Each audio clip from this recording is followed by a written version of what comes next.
You guys know me, I love a good blockbuster, but every now and then I get in the mood to dive into an awards caliber movie. Today we're talking 5 Oscar-winning movies on Netflix. Let's talk about it.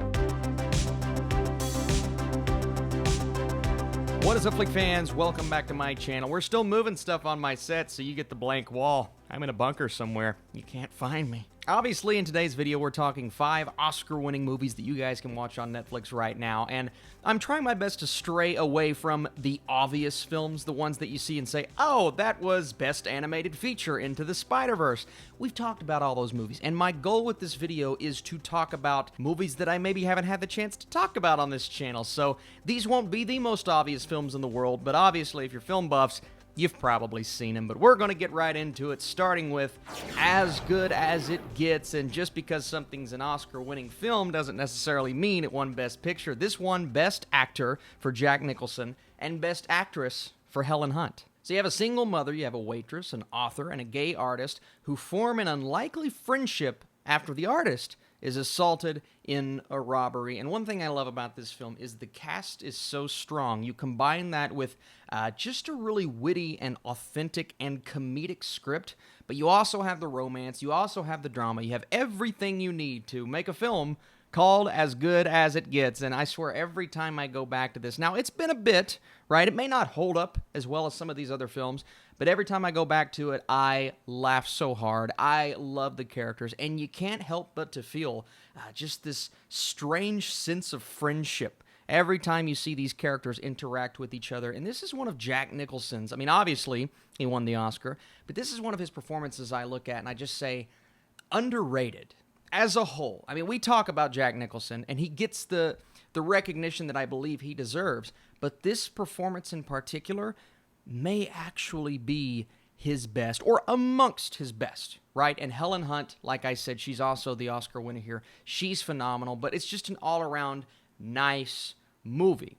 It's not the best film you'll ever watch, but it's a nice movie, and that's what makes it Oscar caliber. Next up, we have Amy. And here we're veering into documentary territory. This was your Best Documentary winner at the Oscars. It came out in 2015. 2 hours of exploring the life of Amy Winehouse, who of course passed away.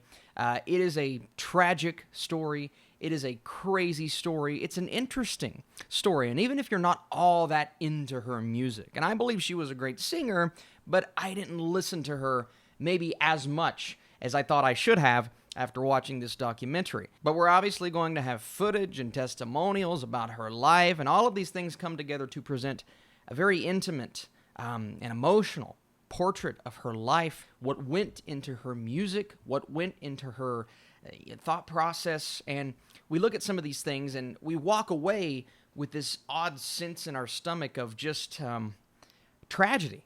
It just surrounds the entire film. It surrounds the entire situation, but it's such a well-made documentary, and it's one of the ones that year that stood out to me, and I'm so glad it won the Oscar for Best Documentary. So it's not a scripted film, right? You're not going to have the most fun you've ever had just because in the back of your mind you're thinking about what happened, but it's a very well-done documentary, and if you're in the mood for something in that vein, I recommend Amy. Next up, what is an Oscar list without Martin Scorsese? Now, I was going to go Goodfellas, but then I thought to myself, I just talked about that in my favorite movies of all time video, and I've talked about it multiple times. I'm just like, that's too easy. Raging Bull, while just as popular for some, and it is one that many people talk about on a daily basis, it's not one that I've hit on as hard as something like a Goodfellas. But let me tell you, Robert De Niro deserved to win the Oscar for Best Actor.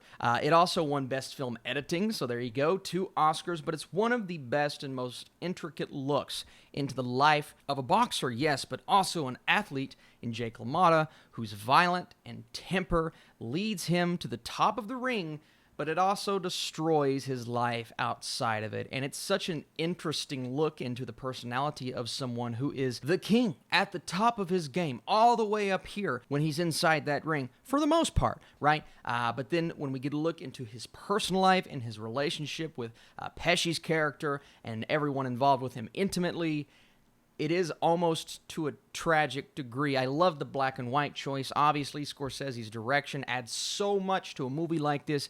It's just a really well done film. It is easily one of his best. It's not my favorite Scorsese film, but I think for a lot of people, they consider this to be one of their favorite movies of all time. And if you somehow haven't seen Raging Bull, I think it's worth a watch right now. Next up, Tom Hanks, Best Actor recipient for Philadelphia.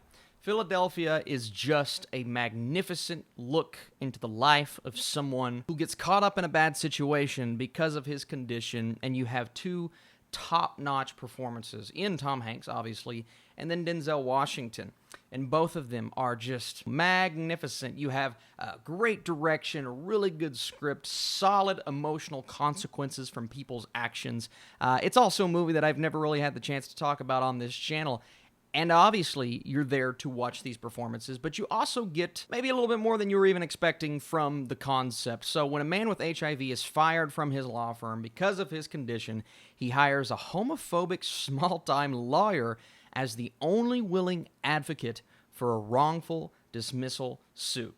So a bit of a confliction there. You have a wonderful, wonderful payoff at the end, and pretty much everything you want with a movie like this. So Philadelphia, while it isn't my favorite movie out of all of the Oscar-winning films on Netflix, if you want an emotional time, it's really good, man. And finally, a movie I get requests for all the time because I actually don't have it rated on Letterboxd, and there's a reason behind that. But I have seen Pan's Labyrinth. That's right, Guillermo del Toro's movie that just broke ground in every way possible. Here's part of the reason why I don't have a rating for it. Because when I was younger, so this came out in 2006, I was 11 at that point. I think I watched it about a year or two later, so I was 12, 13. This scared me to death, man. I'm not going to lie to you. It scared me to death, so I didn't really get the opportunity to soak it in as much as everyone else. Now, thinking back to it, I remember being mesmerized by the film, but I don't remember as much as, say, one should to give this movie a fair rating. So what I'm going to do, and hopefully along with you all, is go back and rewatch this today. That's my goal, and that's why I put it on this list, because I know it is as good as everyone is saying. What I remember from the film mesmerized me. It's just I was, 13 at that point. I was so young and it scared me to death, but I'm like, it is a really good movie. But what Guillermo del Toro does, and what I remember most fondly about this film, is just the fact that it showcases pure and raw emotion. Yes, it's dramatic. Yes, it's a war film in a sense. Yes, it's this fantasy epic. But it's so emotional, and it's a very intimate look at this character, who is the stepdaughter of a sadistic army officer, but she escapes into an eerie but captivating fantasy world. What a beautiful, mesmerizing film and experience that I can't wait to go back and rewatch. And that's honestly part of the reason why I put this on this list. This list is not just for you all. It's for me. Austin, go and watch these 5 movies while I plan on rewatching Pan's Labyrinth here in a couple of hours, maybe tomorrow, but I can't wait to go back and revisit. And I know this is one of Del Toro's, in a lot of people's opinion, his masterpieces. So some may have The Shape of Water above it. Who knows? Maybe you're a Pacific Rim kind of guy. I love Pacific Rim. But Pan's Labyrinth, from what I remember, is mesmerizing. Oh, and it also won production design, cinematography, makeup, and hairstyling. So it is an Oscar-winning film. Thank you guys so much for watching this video. Love talking these kinds of movies. If you enjoy this series, the What to Watch on Netflix series, be sure to smash that thumbs up button. We'll keep doing it as long as you guys need movies to watch. I appreciate you watching once again, and I'm gonna go back in quarantine.